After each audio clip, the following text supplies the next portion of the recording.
Maryland's Secret, brought to you by Pontiac Motor Cars. America's luxury leader and Old Dixie biscuit flour, the best biscuits you've ever tried. Tonight's presentation, Maryland's Secret, written by best-selling author and producer Rock Hatfield, finds our Maryland in quite the pickle. Join us now for Maryland's Secret.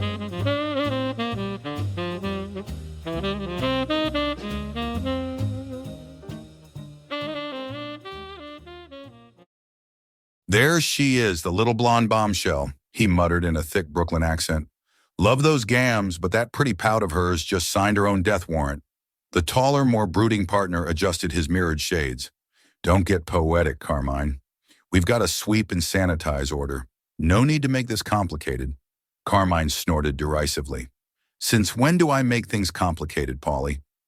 I'm a professional, just like you. If that was true, you wouldn't feel the need to leather case every set of stems that walks by. Polly shot back flatly.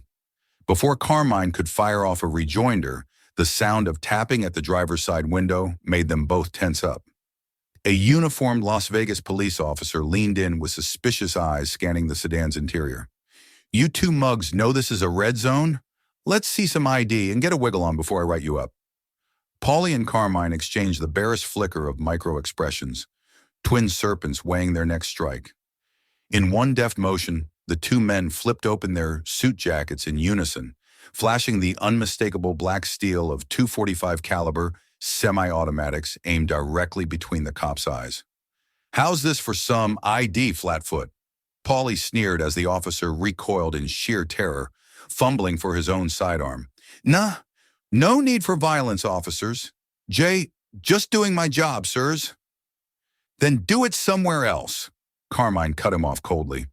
Before we make a mess all over this nice L.A. street. The terrified patrolman quickly backpedaled, hands raised in surrender as the guns followed his every step. With one final panicked glance at the two killers, he quickly scurried off down the sidewalk. The cold-blooded duo watched him vanish into the traffic. Friggin' amateur hour rent-a-cops in this town.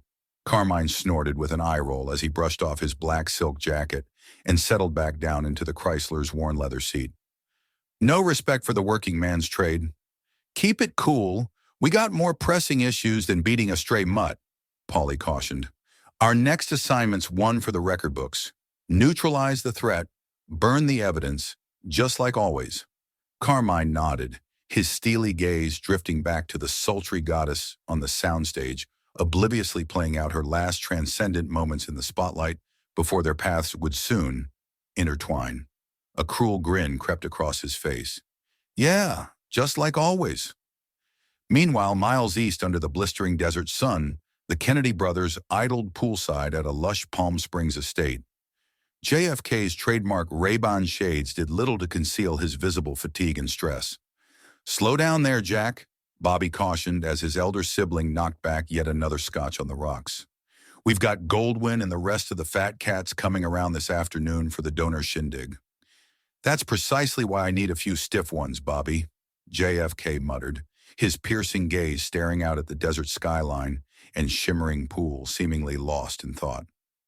I've got more on my plate than those gun-packing bastards could dream of. Bobby's jaw clenched as he squeezed the bridge of his nose. More like you've got a death wish is what you've got. I warned you time and again about your dalliances with that bad actress. Do you ever think about how Jackie feels about all of this? The president smirked at his younger brother's indignation. Marilyn's more than just a pretty face to me. She's a fascinating woman, a free spirit. His smile faded behind the amber liquid as he took another sip. Much like the mysteries of the universe I find myself wrestling with more and more these days. Well, that free spirit you find so fascinating is going to be the death of us all if she doesn't keep her yap shut, Bobby hissed, leaning in close. For Christ's sake, tell me you didn't spill everything about our friends out at Groom Lake. The icy silence and sheepish aversion of JFK's gaze said it all. Bobby slumped back into the wicker patio chair, utterly stunned. Jesus wept, Jack. Have you lost your goddamn mind? He looked upon his brother with a mixture of fury and dread. That's the crown jewel secret of this entire administration. If the opposition gets even a whisper of that little green man intel, it's scorched earth for the both of us. JFK nursed his scotch for a long contemplative moment, his eyes seeming to bore straight through the cocktail glass. When he spoke, it was in a hushed, somber tone that Bobby had seldom heard from his cocksure older sibling. They're not so little after all, those extraterrestrial beings, or so primitive either. At least that's what I saw with my own eyes at that desolate stretch of Nevada wasteland.